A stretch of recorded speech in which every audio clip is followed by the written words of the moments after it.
ya, selamat datang kembali di Otol Channel. Kembali dengan saya Dario, dan kali ini kita nih masih di Amerika. Gue mau ya sedikit mereview ini Grand Cherokee ini. Kalau sebelumnya itu bisa dikatakan ya kijangnya Amerika. Nah, ini bisa dikatakan Fortunernya Amerika. Yaitu ya Jeep Grand Cherokee. Dan di Indonesia sempat masuk sih Grand Cherokee, tapi yang generasi pertama gue gak yakin, tapi generasi kedua gue yakin ada di Indonesia. Nah, ini generasi kelima kalau nggak salah ingat ya. Tadi kalau gue salah nanti gue koreksi lagi di bawah. Ya, mau lihat kan seperti apa? Yuk kita lihat. Ya, penampilannya ini Grand Cherokee, ganteng sih penampilannya sih, benar-benar ciri khas Jeep ya. Ya, grill 7 lubang ini.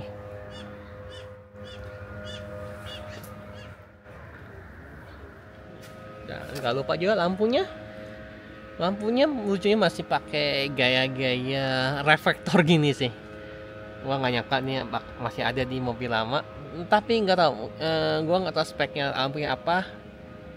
Mungkin juga LED, gua nggak tahu, tapi masih ya cuma gua gini masih pakai reflektor gini, bukan pakai projector kayak zaman sekarang. Ya, masih ada unsur-unsur Cherokee sebelumnya sih kalau misalnya dipatiin ya.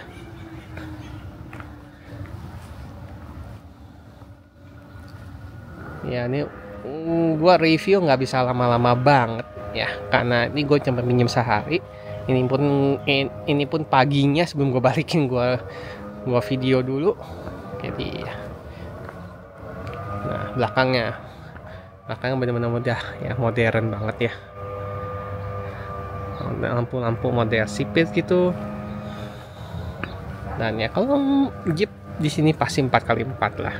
Memangnya Fortuner 4x2 sama Pajero Sport juga.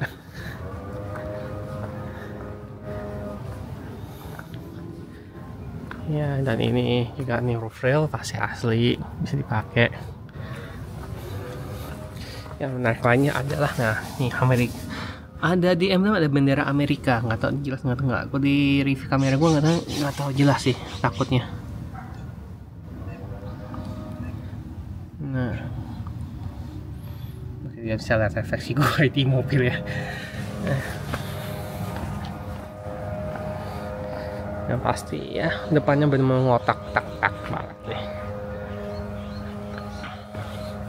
Nanti impresi kendaraan nanti gue bakal kasih ya voice over, karena gue nggak bisa ngomong terlalu banyak ya, soalnya mengingat gue cuma nyetir ini dari Las Vegas ke Los Angeles. Nah, yuk kita lihat dalamnya. Nah ya, kalau di Amerika ya, kamu bisa perhatiin ya, Amerika tuh selalu kaca depannya lebih bening dibanding kaca belakangnya. Di semua mobil gitu, kalau gue perhatiin. Mungkin supaya ya orang pengemudi bisa kelihatan ya.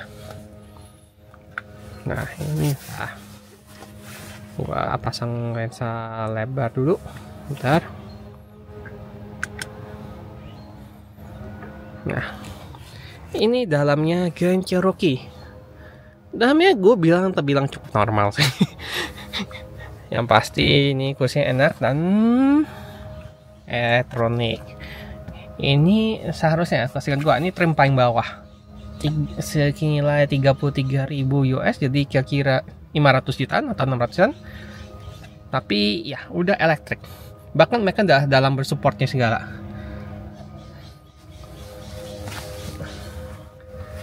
Nah, lampu udah auto semuanya, parking brake di sini. Gue sempat nyari-nyari di mana parking brake-nya.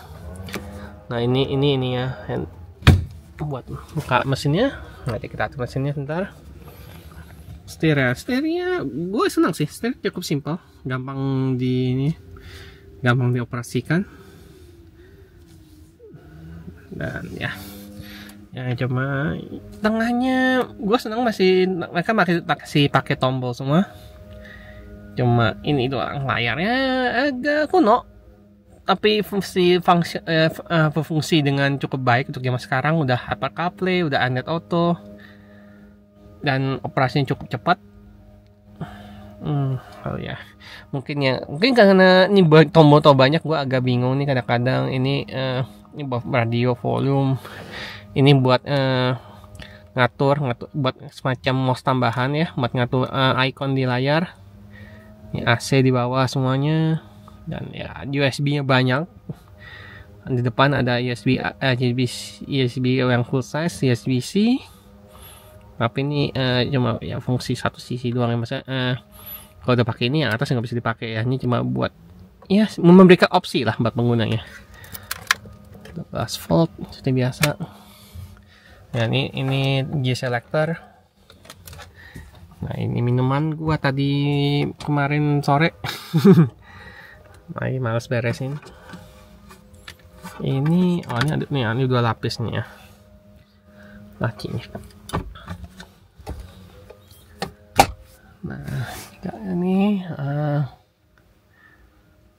Nah ini buat lampu ya, domnya.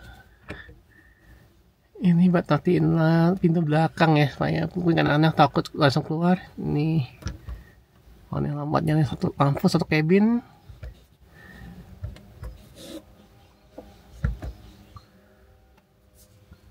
Ini tempat kacamata. Kalau di Pasifika ada satu lagi biasanya buat ini kaca spion, buat ngeliatin kabin.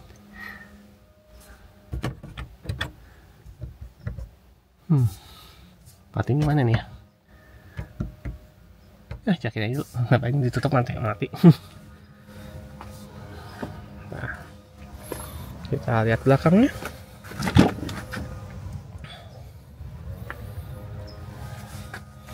Nah, menariknya walaupun ini trim paling bawah, ini udah captain seat sih. Nggak senyaman Pasifika, tapi ini menurut sih masih cukup enak sih. Nah, ini posisi duduk gua. Kita atur dulu kameranya. Nah,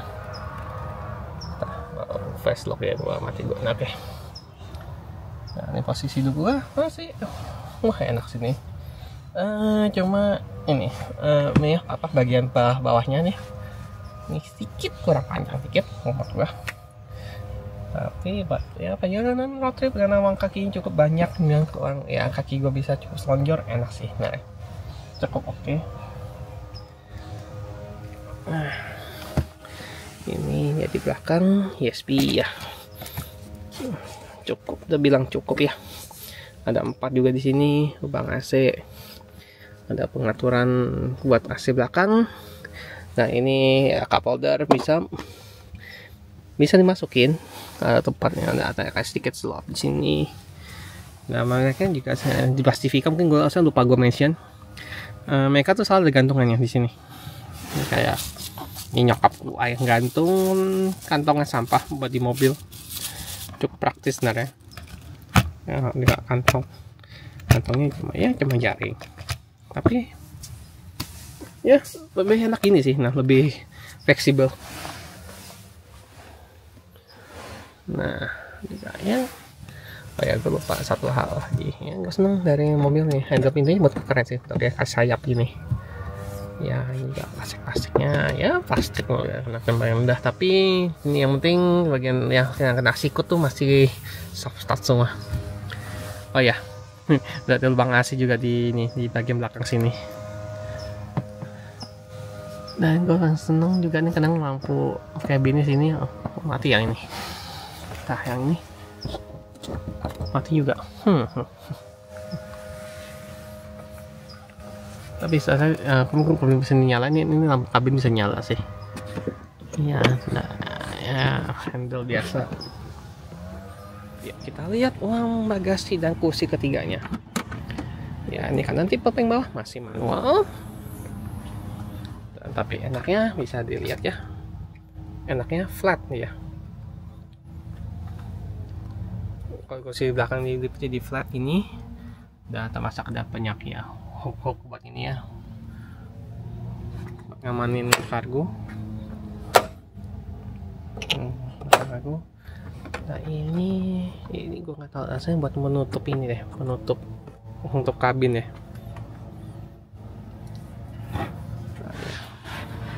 Nah, banyak storage ya di sini ya pastinya.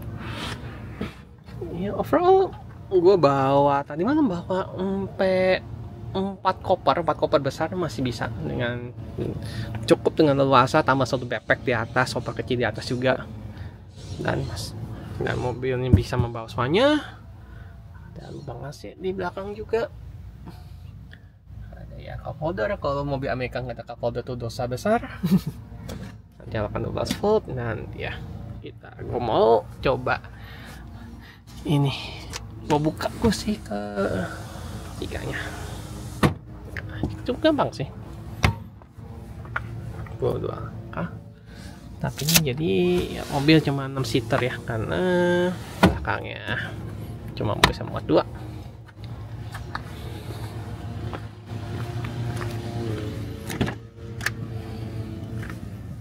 Masuknya rasanya bisa dari sini. Benar.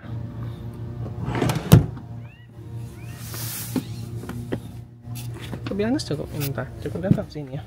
Cuma karena di tinggi, jadi gue agak susah masuknya. Oh ya. Ya.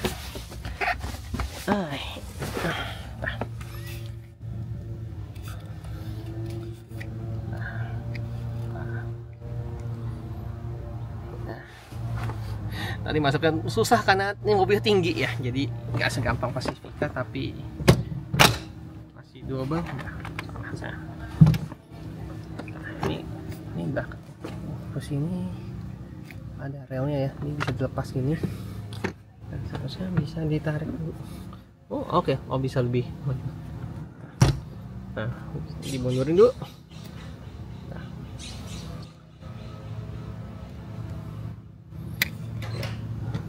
Bisa sliding ini. Oke, kalau pasang ya mesti dimundurin dulu. Nah, terus ini baris ketiganya. Ya, baris ketiganya mas. Ya, nggak seenak Pacifica sih kalau mau jujur. Ya, tapi ini mungkin lebih untuk anak-anak kali ya. Karena gue retro jongkok sih, ini jongkok banget. Tapi mobil SUV untuk bisa muat 7 orang tuh sebenarnya bukan 7 orang, 6 orang tepatnya. Kami kapten sih tangannya itu ya cukup oke sih sebenarnya sih. Gua nggak usah protes banyak, biasanya ya kursi belakang buat anak-anak saya, tapi udah cukup. Tapi buat orang dewasa ya paling buat pejaman dalam kota aja udah. Ini udah ya, gue bilang bare minimum, dah minimum banget sini. Tapi ya mending sendernya enak, ada senderan kepala. Cuma oke, baru nyadar jual kepala pas ada sedikit dekokannya sih, tapi sih masih segini. Tapi kosen gue agak ini kayak apa, rebahan dikit ya. Ini cuma tinggal sekepal doang, sekepal pas banget ini. Apalagi ya soal belakang ya. Ya pas saya gampang dilipat dan dia flat ke lantai. Nah, kalau mau tahu susahnya keluar dari kursi belakangnya, ini saya angkat dulu ini. Nah, harus bisa dorong lagi, lebih maju lagi. Nah, bisa semaju itu kursinya. Oke. Susahnya karena lubangnya cukup kecil, dan ya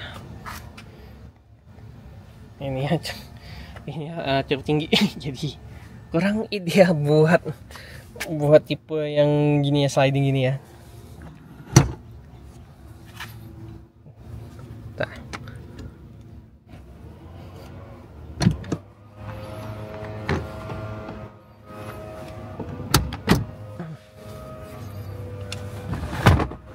Salah.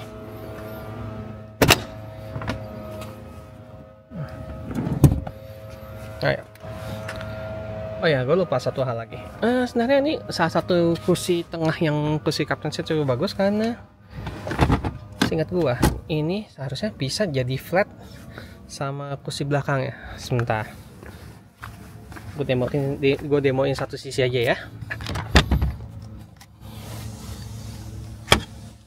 Nah, tuh bisa flat ya. Jadi kalau kursi depan dilipat, kursi tangan dilipat, kursi belakang dilipat, ini bisa benar-benar rata. Jadi ya cukup ideal untuk mobil SUV yang mungkin kadang-kadang sering dipakai juga buat camping apa. Kalian bisa taruh matras angin ya di atas ini. Tapi masalah cuma satu, karena ini captain seat tengahnya bolong kalau di flat semua. Nah mungkin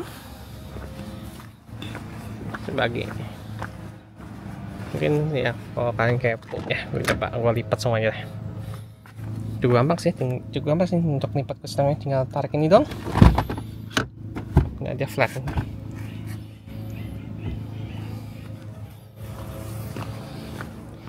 Ini juga sama, tinggal tarik ini dong. Nah pas lipat ya headrest langsung jatuh ya. Tinggal dorong. Nah jadilah rata dengan sedikit lubang di tengah. Tapi ini mobil buat barang gede-gede bisa sih. Bahkan satu sepeda gunung yang besarnya bisa masuk dengan posisi tidur ya.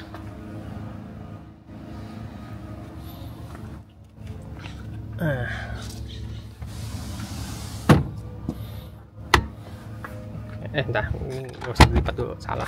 Kita nggak pakai belakangnya sih sebenarnya. Yang kita pakai cuma kursi tengahnya. Karena gue sewa ini seharusnya buat 5-seater sih, tapi nggak tahu kenapa dikasih ini. Nah, protes juga karena mobil amat gue bagus. Nah, ini tenderin dikit. Sorry kok gue gonceng-gonceng kadang-kadang nggak tampak di kamera karena ini gue syuting sendirian, jadi gue tangan pakai operasi semua satu tangan. Ini ya kemana sama tenderin, tinggal tarik ini dan gue dorong dikit. Entah. Oh ya lupa headrestnya. Iya, gue mau bicara. Oh ya mesin. Ya tutup dulu semuanya. Ya racenya masih. Ya, ini mobil dari Illinois. Laredo tuh trim levelnya. Nah, ya, kita cari mesinnya.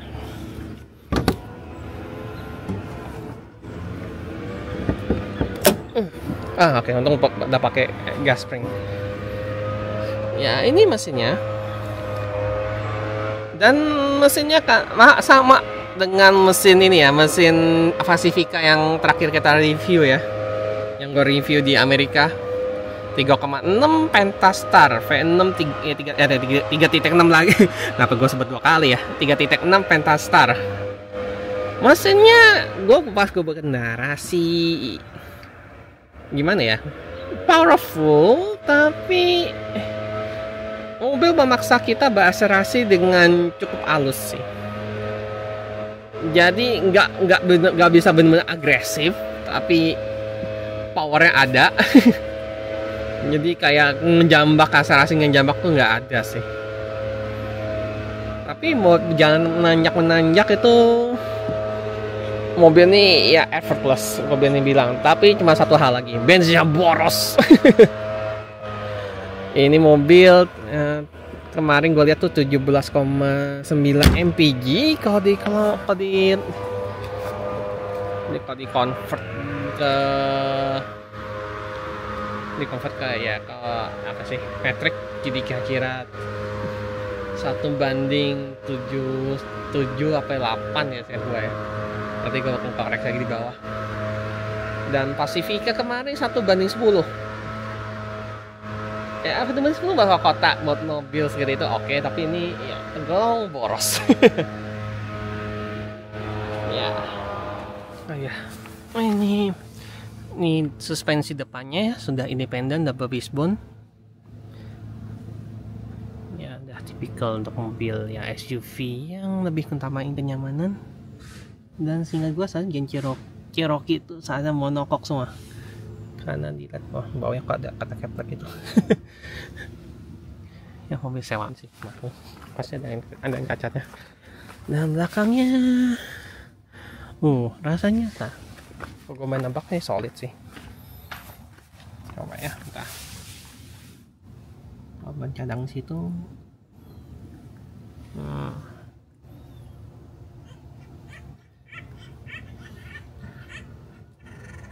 Bentar ya, gue agak susah ngeliatnya.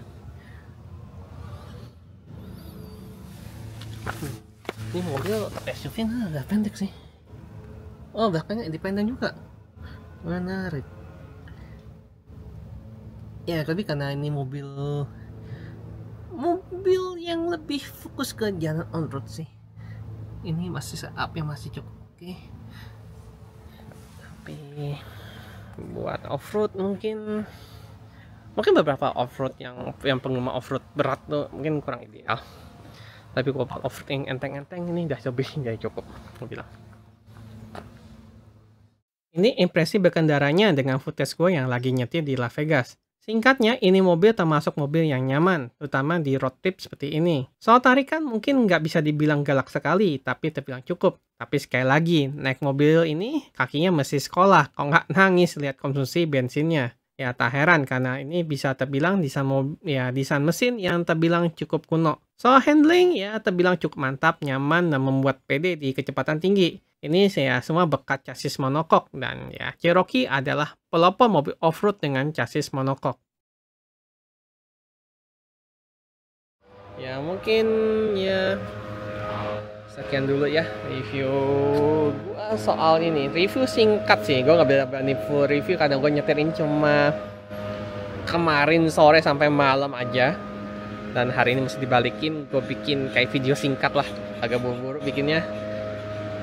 Dan ya, kalau ada tambahan nanti mungkin gue bakalan ini ya, bahkan cut dikit nanti.